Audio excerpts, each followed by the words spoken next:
Today is March 25th, 2018. We're currently at the Westlake Library. The veteran I'm interviewing is Christopher Zwolinski. He was born December 22nd, 1963.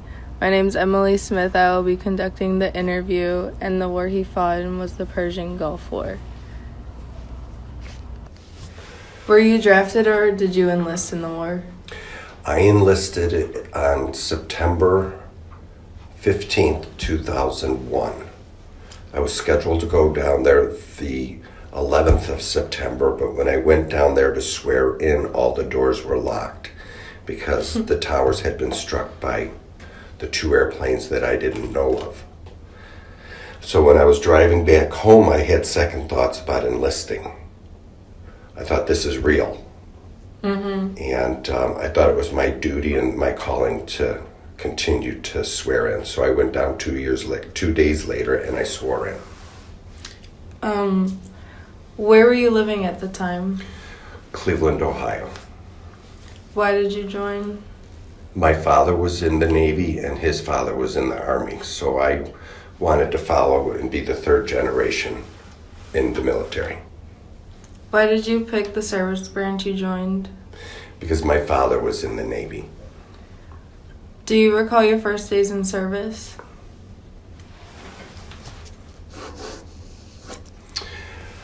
I do. We spent time in Akron preparing for our trip to Great Lakes for boot camp.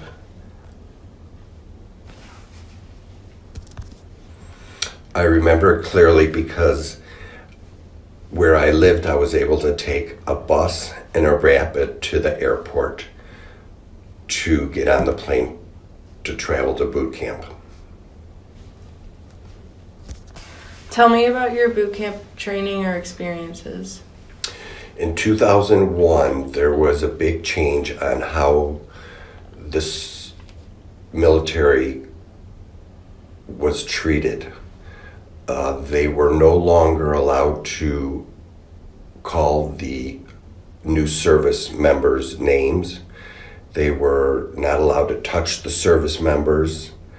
The service members had to have 8 hours of sleep. Prior to me going to that boot camp, they were allowed to put them to sleep at midnight, wake them up at 2, and begin their day. We were in bed by 9 o'clock, up by 5 o'clock. So the people training us had a little bit of an attitude because they thought they were making the military a little weaker.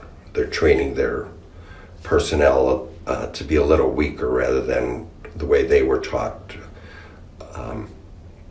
It was good for me because I was in the middle of the transition. Mm-hmm. They weren't sure what they were going to do yet. So the training that they had wasn't set in stone. They were experimenting on how they were going to change the training. It was still hard. We still had to go through our regular training. I enjoyed it.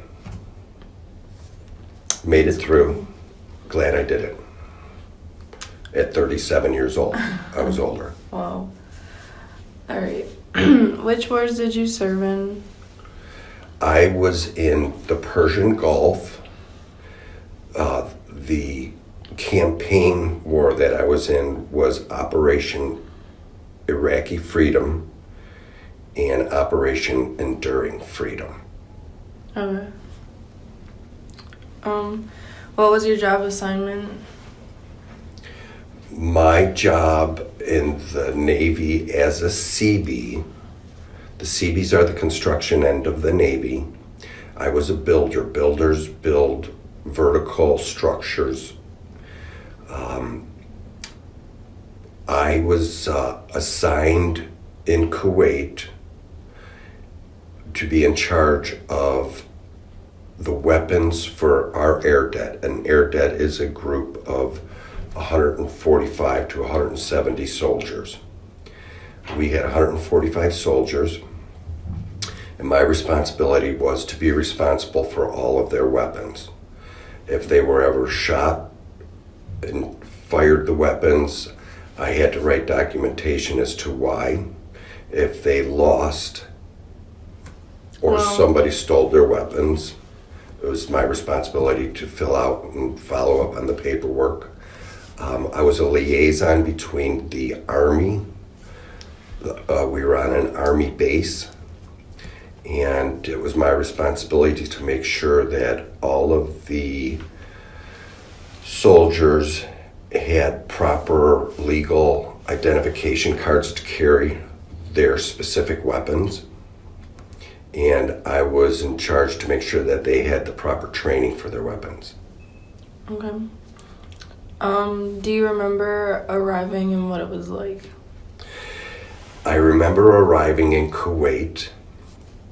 It was 2006. We actually left September 11th, 2006. And it was hot. It was windy. The sand was blowing. We were put in a bus, the type of a Greyhound bus. We weren't allowed to open the curtains. And then we traveled to our base. So it was a little frightening. Mm-hmm. The windows and shades were kept closed, so the Kuwaitis didn't see that there was soldiers entering their city. Yeah. And so they didn't know how many numbers were coming in. They didn't know who was coming in. And so the secretiveness of that made me a little frightened. Mm-hmm. I'm the type that wants to see what's outside. Yeah. I want to see what's coming at me. Mm-hmm. But it was very secretive when we moved throughout the city. Mm-hmm. All right. Do you recall the day your service ended? Yes. It was September 29th, 2009. My wife had a party for me, and I had all my friends come to visit. We did it in the Cleveland Metro Parks. It was a relief knowing that I wasn't going to be deployed again, and I was going to be back permanently with my family and my wife. All right. What did you do in the days and weekends afterward? When I came home from Kuwait, my wife came down to Mississippi where we were stationed, and we drove to Alabama, and we stayed at a nice resort for 5 days, and we just enjoyed each other's company, and I acclimated back to the temperatures of the United States, and being back with my wife day and night, and getting ready for the excitement coming home to see my children. Did you work or go back to school? I went back to school. I used the GI Bill, and I earned an associate's degree at Cuyahoga Community College. I continued to pursue the work that I was trained during the Navy as a builder, and I went to work as a carpenter. Did you make any close friendships while in the service? I made a lot of close friends. There was what we called TPI when we were deployed, and that is two-person integrity.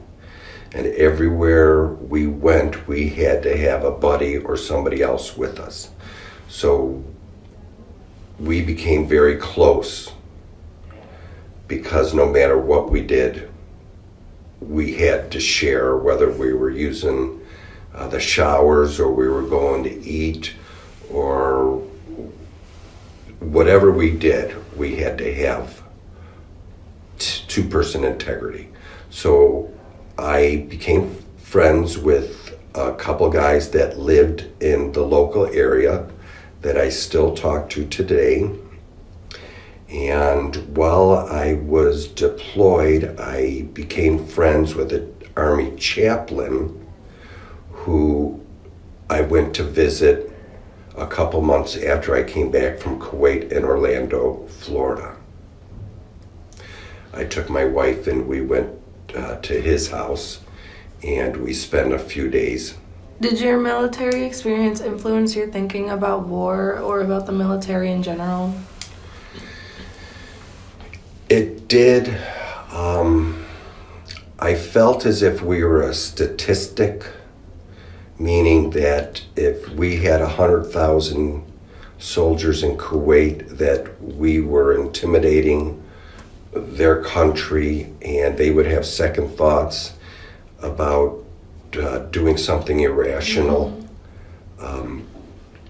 The beginning of the Persian Gulf had calmed down by 2006. We did assassinate Saddam Hussein in 2006 while I was in Kuwait. Then they knocked down his statue. So there was some good memories, accomplishments, that why we were there was worthwhile. We were making changes, and we were changing the way the people lived and training the Kuwaitis on how to defend and fight for themselves, and we were making good progress. Do you regret your decision to join? No, I think it was one of the better things in life I could have done. I only wish that I had done it when I graduated from high school. I enlisted at 37, and if I had enlisted when I graduated from high school, I would have been retiring when I enlisted. I believe it was one of the better things in life that I have done.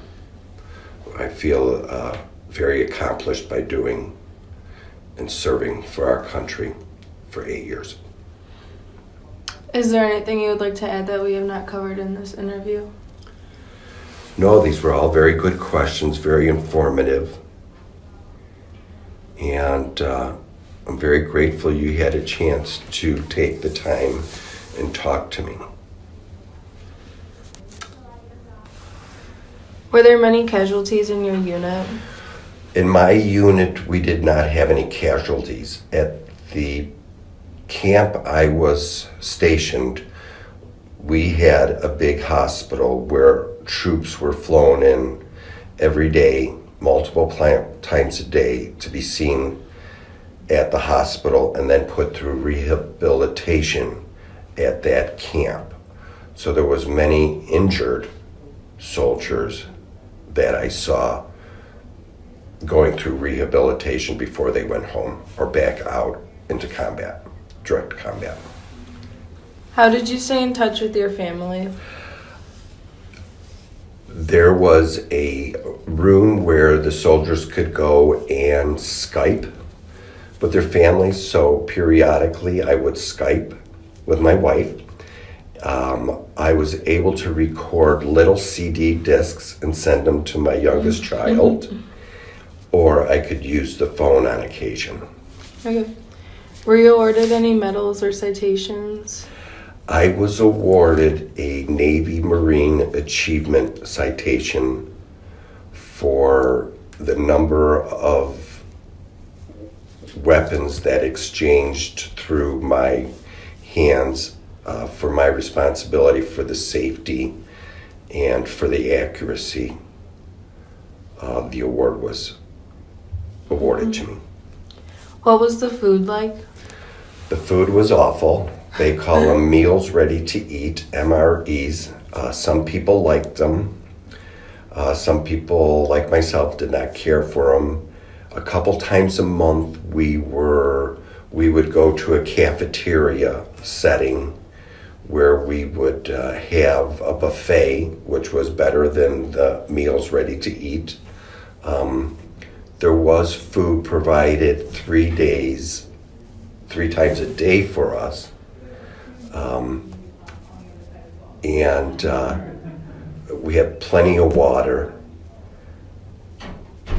and we could make Kool-Aid with our MREs, and no pop, very little coffee. Did you have plenty of supplies? We had plenty of supplies, both from the government supplying us and also from family and friends back home. My sister and her daughters were very gracious in rounding up Girl Scout cookies they had sent while we were deployed. Family and friends would deliver packages to the USO, and then the USO would send us candy for Christmas and cookies and toiletries. So we were very well taken care of by the states back home. Mm-hmm. Was there something special that you did for good luck? I prayed a lot. I felt that was my way of keeping a strong faith and exercise to relieve the stress, the physical and mental stress that was upon us in prayer. How did people entertain themselves? We once saw Carrie Underwood at a camp in Kuwait. There were often actors, actresses, and country singers, rock and roll singers that would come to visit us and encourage us that we're doing a good job and to keep doing a good job. I only saw Carrie Underwood. Do you have any photographs? I have some photographs that I brought to share with you. And so the CBs were builders. Could you tell me about any of the projects and responsibilities that you had? Yes, we dug trenches for irrigation. We built ramps for the post office. We built housing for the soldiers, buildings, walls, paint, and electricity we installed, air conditioners, anything you would see in the city in a new housing community. We did, and that's what the CBs do. Were there any other responsibilities you had? Yes, for our air debt that was 145 soldiers, I was a savvy leader. I was trained and certified. That is a sexual assault victim intervention leader. And if anybody had a bad experience, whether it's male or female, with another soldier or an officer, they would come to me and we would talk about what happened, and then we would make a decision as to whether we would take this to a higher ranking officer or we would take it to the police, or they just wanted to discuss something with me. Mm-hmm. Were there a lot of females serving with you? 30%, 30 to 35%. Okay. Well, thank you so much for having this interview with me and for talking about it. I really appreciate it. You're welcome. I enjoyed talking with you. I hope this helps you understand a veteran's point of view a little clearer.